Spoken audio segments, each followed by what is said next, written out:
Hello everyone, my name is Swarnav and welcome to my channel. So, this is a channel where I will be discussing, reviewing books, talk about good pieces of literature, and we'll have some deep dives into some core concepts. And at the same time, apart from this being something I wanted to do for over a long time, I'm doing this right now because this is something I need to do.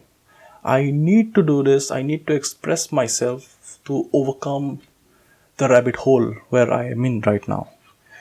I have decided to make some positive changes, and this is one of those. Instead of just randomly typing some text and writing a review about the books I love, I've decided to why not just share with you all. And I'm not making this video for views. This is a kind of an exercise for me to express well, to speak well. And the thing is, ideas, they stay afloat when they are discussed. And these days, I've decided to act upon my ideas. And if you're watching this, I welcome you. And after the end of the discussion, if you think you have gained some insights which you haven't had already, please consider subscribing to the channel. And let's just move ahead.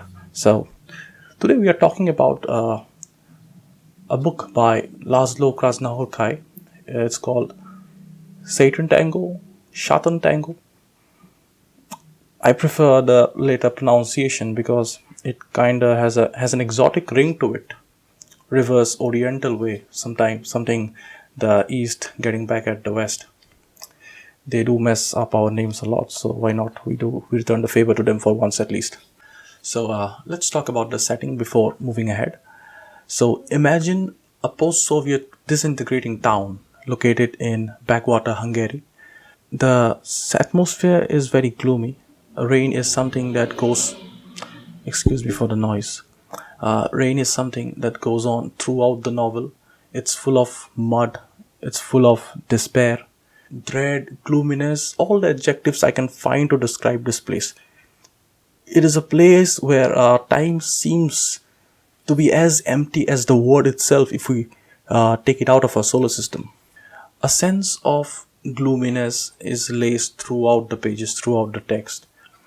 And somewhere down the line, you understand that the novel has to do something with chaos, something with disintegrating order, disintegration of values. Throughout the novel, the same handful of characters, the relationship goes on around them, circling, and they seem to wait for a change that never really happens. The characters are not really likable, and the two central characters, Eremius and Petrina, they appear almost as messianic figures. The villagers hope that these two characters will give them a second chance at life. They will deliver them providence. They will offer them redemption, some sort of way out of their despair. And this despair doesn't necessarily has solid or concrete form. It just exists throughout the novel, and we need to understand that this seems like a good enough plot for any traditional novel. But László Krasznahorkai doesn't just write plots, he writes moods, he creates atmosphere, and more than the plot, the atmosphere takes precedence.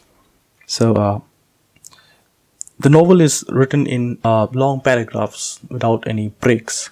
Sometimes a paragraph goes through multiple pages, but you don't have to fear, or you don't have to get tense thinking that you will lose the plot in the big paragraphs, because more than the plot, the setting or the mood is more important. So if you can somehow tackle the atmosphere Krasznahorkai is building in around the prose, then you will do just fine. These long paragraphs complements the already established bleak, gloomy setting of absurdity. As I have already discussed, a central motive of the text is chaos. So the absence of order and the continuous desperate attempts of the characters to hold on to any sense of order, it complements an apocalyptic sense of urgency that you can find throughout the novel. And Krasznahorkai builds this apocalyptic urgency with a device or with a narrative technique called retardation or delay. So the concept of retardation, also called delay, it is one of the techniques analyzed by Gerard Genet. Pardon my pronunciation, of course. So it was introduced in his groundbreaking concept of narrative discourse in probably 1970s. I don't remember the exact date. So it can be simply understood as a narrator's deliberate attempt to slow down the narrative time as compared to the story time. But it's important you understand the difference between the two terms. Story time is the time an event takes to happen in real time. For example, if I am writing about rain taking place over a particular area, the rain must have gone through about an hour or so. But if I start describing the rain, how it covers the whole town, how the city floods up, there exists a discrepancy in time, a deviation. The time it takes for the rain to take over the whole town, it will be called story time. However, the time I take to describe the rain, its character, its quality, I use a number of adjectives and dwell on it. That time will be called narration time. So when a writer decides to invest more in the narration time, he purposely slows down the story time. So this narrative technique is called delay or retardation. So one of the biggest examples would be Charles Dickens. He uses this throughout his works. One example would be Bleak House. In the beginning, how Charles Dickens talks about the fog that takes over London. The description of the fog goes through multiple pages. But while the fog is an event that takes place just for a couple of hours. So that is the difference that exists between narration time and story time, of course. Yeah. So in Sátántangó, every scene feels like it's leading to a revelation. Krasznahorkai tweaks up this retardation narrative technique and gives it a touch of existential flavor. Every moment it feels like the characters are waiting for something. Beckettian Order, if I could, in Samuel Beckett's works, you can find the characters always looking for something, waiting for something to happen. That particular text reminds me waiting for Godot. So it's similar to that. The characters are looking for something. They are waiting for something to happen. And in the context of our novel, most of the characters, they are waiting for our protagonist, if I could call them, because there are multiple protagonists, multiple voices. We'll discuss about it later on. So our protagonist, Eremias and Petrina. So these two seemingly messianic figures who apparently are there to deliver providence and take the characters out of their misery of living in a backwater town. But they never do. They never make sure that these villages, these town people, they get their fair share, what they are owed. So this way, Krasznahorkai keeps delaying the answer, the urgency, the sense of something serious that is about to happen never happens. He simply uses the technique of retardation to slow down the narrative time compared to the story time. So let's talk about the structure. This is particularly interesting because the whole text. Now, I haven't seen the movie, the 7 hours long movie by Béla Tarr, I believe. So all my understanding, all my analysis is based on the book that I went through. I've read it a couple of times, so I have a fair share of idea what the writer is trying to portray. So the structure is in the lines of a tango. Tango is the traditional dance practiced in countries like of Southern American countries like Peru, I believe. So what they do is it has 12 steps or 12 types of movements, 6 forward and 6 backward. So Krasznahorkai has structured his text, this novel, into 12 chapters. 6 go forward in time and the 6 backward. Now this doesn't necessarily mean in linear chronological way, but it gets complemented by multiple point of views and multiple focal points. Mikhail Bakhtin, he has used the term polyphonic narration in the context of Dostoevsky's novels. What he means that where multiple voices, multiple narrations takes over the text. So similarly, we get 12 chapters, 6 chapters forward in time, and all simultaneously each chapter is from a point of view of a different character. What it does is it destabilizes the narrative. It destabilizes the narrator as well, because we get to see multiple point of views. We get to see the motives. We get to understand why a character is doing what and why. And just a correction, dance from tango, it actually originated from Argentina and Uruguay, not from Peru. My bad. But doing this for the first time, I tend to get nervous. One example would be of this tango theme structure would be that first we get the perspective of Futaki, a character, and later on we get to read the point of views of Eremias and Petrina. Each case, the perspective, it doesn't just advance the plot, it reconstruct the entire story from their own obsessive, distorted way. This deliberate structuring of the novel in the lines of a tango, it creates a palindrome. The word where the ending letters, as if we read a particular word from the end to the beginning, it reads the same. So towards the end, we find that the novel gets folded. It folds upon itself. It starts from the end back to the origin. That means the end is the beginning of the story. This signifies that chronology is elastic. Time is stretched. But it's not a mistake on the part of the author, because towards the end, the novel begins to trace back its origin. This is very important because the whole narrative, whole story, it starts to write itself from the end back to the origin. It exists as an loop, as a metaphysical loop inside the novel. And this is ironical because the whole novel is about chaos, about disintegrating society, about finding any remnants of order, while at the same time this apparently seeming a metaphysical loop is the epitome of order in a orderless society.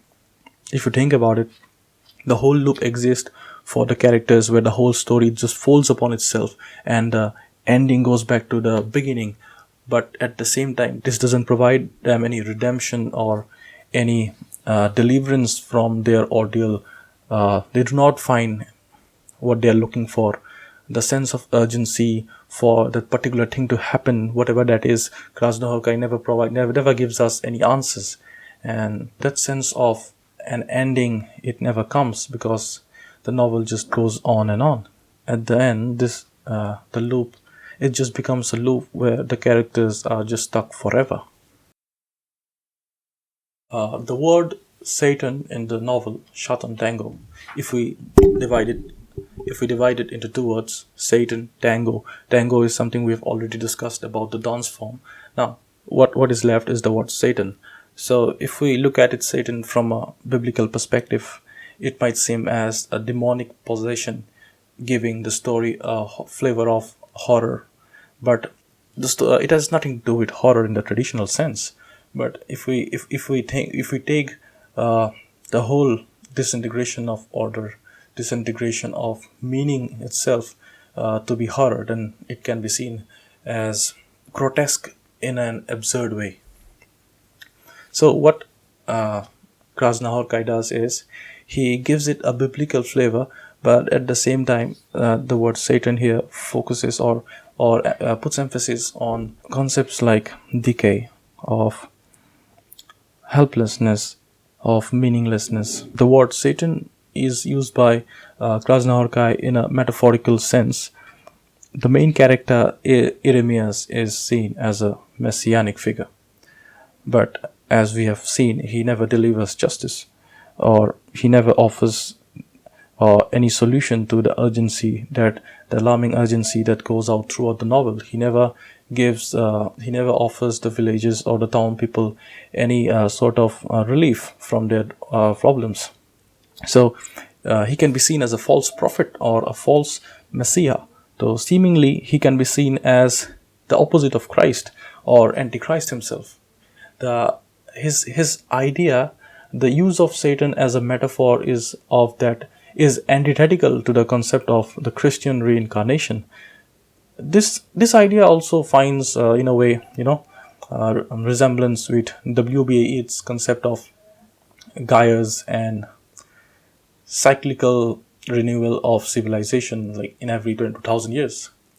If you have read his poem, The Second Coming, I believe, there he talks about civilization changing every 2,000 years, and he gives it a form of Gaia's being two cone-like figures. They are stuck together, where if you go inside them, it shows that a civilization is in transition. And he says that how instead of Christ being reincarnated, what we have is a figure with a body of a lion and a head of a human. That is the phoenix, not phoenix, the phoenix. I don't know how to pronounce it, but that thing in the pyramids, the one with a human head and the lion-like body, who is making slow strides towards Bethlehem, where Christ was born. So this signifies that instead of Christ being reincarnated, what we have is a seemingly opposite idea and antithetical to the Christ. Antichrist himself probably, what he apparently means from this is every 2,000 years civilization goes through a change, and that change doesn't necessarily mean a good one. It can be something opposite as well. So here, but in the novel of László Krasznahorkai in Sátántangó, this change never really happens. The characters are stuck, as I have already told you, and they never find any solace. This idea of WVE's civilization is completely struck down by Krasznahorkai, because all the characters, all their helplessness, all their actions are futile. I have made some notes about a particular concept, the concept of homogeneous time and messianic time. It is quite significant to the Sátántangó, to the novel itself. So, in the thesis of philosophy of history, Walter Benjamin critiqued about the ideas of linear empty time. He used the terms homogeneous time and messianic time. Homogeneous time means the flattened sense of linear time that goes on like the empty tick-tocks of a clock, our day-to-day lives. Let's say you're preparing for an examination. Every day is same for you. You wake up in the morning, you make your coffee, you go through your morning routine, you have your lunch, then you take a little bit of rest, and then move ahead to the next section of your studies. And this whole thing continues day after day. And after a time, you realize that 6 months have been used up in the process. And when you think about your memories of the time, all you have is just a blank slate. You don't remember any specifics. You just remember this vague idea you have in your mind that you have spent time studying. You might remember what you have studied, but that is irrelevant, because life is not just about the things you have read. It's about living as well. So this thing where your whole life can be summed up into a small, narrow, into a compact section, it can be called homogeneous time, where you cannot separate a moment from another, because every moment seems like similar. The second term that he used is messianic time. So messianic time can be seen as interruptions or disruptions that break the normal flow of time. These are like the flashes of redemption, where the oppressed, the forgotten people, they can they can rise up and they can change the flow of time. This can be better understood with an example. Let's talk about the Indian freedom movement. So British rule British ruled us for almost 250 to 300 years. So if we can zoom out, and if we can have a larger perspective, the time being, this 250 years can be seen as homogeneous time. But this particular movements like the 1857 freedom fight for freedom, first freedom fight, and the 1947 independence, these two particular movements can be seen as messianic times, because this disrupted the normal flow of time, and something happened where the repressed, the forgotten people, the labor class, they got their voices heard, and they burst into relevancy out of nowhere. So this is compared as messianic time as compared to homogeneous time. So we are deviating too much. Let's go back to our discussion. So in Sátántangó, the whole novel is laced with homogeneous time. The whole novel just flows through homogeneous time without any messianic disruptions. Irimias and Petrina, they had the potential to deliver messianic time or redemption to the villagers, giving them a second chance at life, but they just end up being false prophets. And this is just a personal interpretation, because Krasznahorkai never really gives us concrete answers. He keeps the plot open. It is for us to decide, our own interpretations regarding what he meant to write.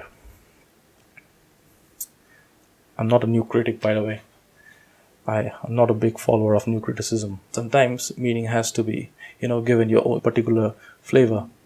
So this messianic time, Benjamin Walter calls them Jetztzeit, or now time.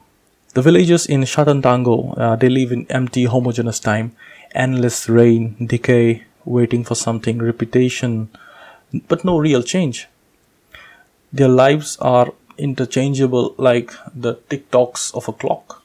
The tick-tick that goes around in an hour, every tick is effectively essentially the same thing. So their lives are essentially the same thing, without any disruptions, without any relevancy, without having no effects whatsoever. One particular thing that repeats throughout the novel is the sentence, they are coming. They are coming. These three words. This repeats multiple times throughout the novel, and it, in a way, complements what Krasznahorkai is building.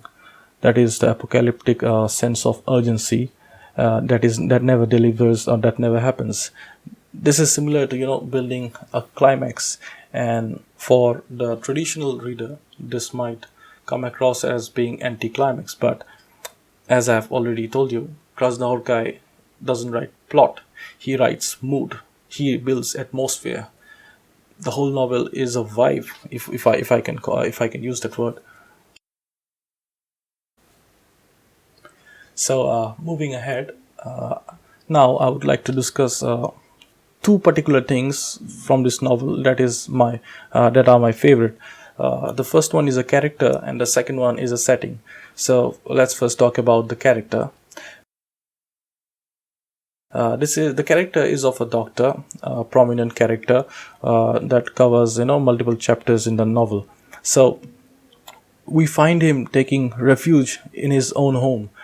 He is a character who doesn't like to go out much, and he has barricaded himself in his room. Everything he has meticulously, in a desperate fashion, he has tried to keep everything in order, and even those things which are not of apparent emergency, he has delegated those things to his neighbors. He has meticulously managed to desperately clinging on to a sense of order amidst this disintegration of society and all things likewise. So this has a tone of Beckettian sense of absurdity and Beckettian sense of order amidst the chaos that exists throughout the novel. So you might ask, you might have this question in your mind, that what is the point of organizing things to such an extreme level? I have an answer, because Krasznahorkai provides an answer between the lines. So this doctor has just one purpose in his life, and that is to keep an eye outside, to note down what is happening in his surrounding, to have this doctor has multiple copies of notes on multiple neighbors. He has notes on Mr. and Mrs. Schmidt. He just observes these characters, what these characters do in their day-to-day life, and he just notes them down. He just makes notes out of thin air. This guy likes to keep his things organized down to the minute details, just so that he has to, divert all his attention, all his energy towards observing the outside world and making notes out of his observations. So even when he goes out, he checks multiple times if he has taken his paper and pen or not, if his liquor is in order or not. He makes sure in advance if his supplies are taken care of, because he doesn't want to waste time taking care of later on. He just wants to be done with everything that requires immediate attention, so as to divert all his attention towards just observing the outside world. There exists a kind of inherent fear inside the doctor that things might fall apart. He fears that if he moves a particular thing, everything will fall down, everything will break apart. He doesn't want to mess with the way things are coordinated. He doesn't want to break his false sense of organization that he have around the place that is disintegrating every moment. He believes that if anything is changed out of its place, then this change might disrupt his whole ecosystem. It resembles a kind of a Beckettian order as survival mechanism. Beckett's works often depict a world devoid of inherent order, where characters struggle to find meaning or communicate effectively. So the perceived order is actually a state of confusion and messiness, particularly in the use of language. So amidst the disintegration of and the chaos of the apocalyptic setting, the Doctor clings on to ritual of arrangement as a defense mechanism against all the chaos going around. This is similar to that of Samuel Beckett's characters. His order is not efficiency driven but existential, a fragile scaffolding that keeps nothingness at bay. It is like a defense mechanism. His whole house is like a refuge against the meaninglessness, against the chaos that exists outside the world, outside his house. So the irony is the character of the Doctor inside his house, which he uses as a barricade against the chaos which is outside, is also also exists within the loop, and the loop is nothing but an apparent false sense of order, a false sense of calm, a false sense of hope, whereas this loop fails to take all the characters outside the whole text itself, if I can go to that metaphysical level. And so in short, the Doctor's meticulous organization skills are a form of existential paranoia, an OCD-like defense against the chaos of the outside world, which can be philosophically read as a futile attempt to resist entropy and collapse. Interestingly, this whole idea of his a central figure in a central position, keeping an eye outside, it finds resemblance to Foucault's idea of the panopticon, a circular cell where figures of authority or jailers, they keep an eye in a circular prison. It is the most effective way, according to him, to keep an eye throughout the prison from a single position inside. So the Doctor being a central character and keeping an eye on all the characters. And as we move ahead in the narration, we observe that instead of taking notes, the Doctor starts imagining things. Not exactly imagination. It can be called creativity. Instead of writing what he sees, he tries developing a story himself. He starts assigning tasks to the characters. He becomes the author. So near the end, as the story moves forward, the Doctor becomes the narrator himself, because we find that the story slips from the third person narrative to the Doctor being the narrator, and it just shifts from the overall narration to the story he's writing in his textbook. So this is the moment where the novel falls upon itself. And Krasznahorkai deliberately he is collapsing the distinction between the narrator, the character, and the author. The book becomes a kind of a closed loop, a tango that goes on forever.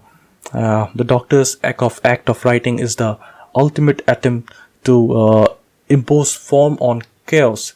That is his last desperate attempt to find any concrete sense of order he could manage to buckle up against the inherent disintegration of the whole world of the story. The act of writing, the Doctor's act of writing, is the ultimate attempt to impose a form on chaos. The settlement is falling apart. People are driven by delusion, yet the writing transforms these fragments into narrative. Writing becomes a survival mechanism, or even a trap, in chaos, in ordered language. So we can say that the end result is Krasznahorkai dramatizing the birth of literature itself inside the world of the novel. Writing is both salvation. It creates structure and damnation, because it repeats the chaos endlessly. Remember, I told you the story goes on in a loop. So it works both ways. It is damnation as well as it's salvation. The loop structure, it also reminds me of Nietzsche's theory of eternal recurrences. But the video is already becoming too big, so I'm not going to dwell on it. So let's move on to my favorite part of the novel, that is the bar setting. So, as I have already discussed, the whole sense of disintegration, chaos exists throughout the novel, but the bar is a place that exists as a liminal space for the characters, because the bar acts as a last sort of refuge for the characters, because that is a place where all the characters, they come together, they have a laugh, they mock each other, they ridicule each other, they have a drink, they have their cigarettes. Even some of the characters even indulge in the literal act of the tango, the dancing. Krasznahorkai deliberately builds this setting so as to offer a kind of solace to the characters. It gives them a break from the whole sort of urgency that goes on throughout the novel, but not entirely, because even though the bar acts as a liminal space, but the urgency exists between the lines, because the word all the characters are at the end waiting for Eremius and Petrina to show up. All the characters do come together in the bar because they are waiting, and this is very similar to waiting for Godot, where the two characters are waiting for something, but they don't know what they are waiting for or why they are waiting for reader. So it bears resemblance to the two texts. The bar setting, it exists. It functions almost like a fragile bonfire in a world of relentless rain and decay. Outside, everything is mud, chaos, rain, continuous rain. Inside, for a brief time, the villagers, they cling together, they drink, and it's just warmth. It's not genuine stability, but a desperate simulation of order, a temporary suspension of the dread. It acts as a threshold where characters pause on the edge of catastrophe. But what makes Sátántangó a different, peculiar book is that the catastrophe never really happens. So I believe that was all I had in my mind when I made this video. I decided to make this video, and if something comes up to my mind, I'll make another video. And let's just say thank you, and I hope you have enjoyed the video.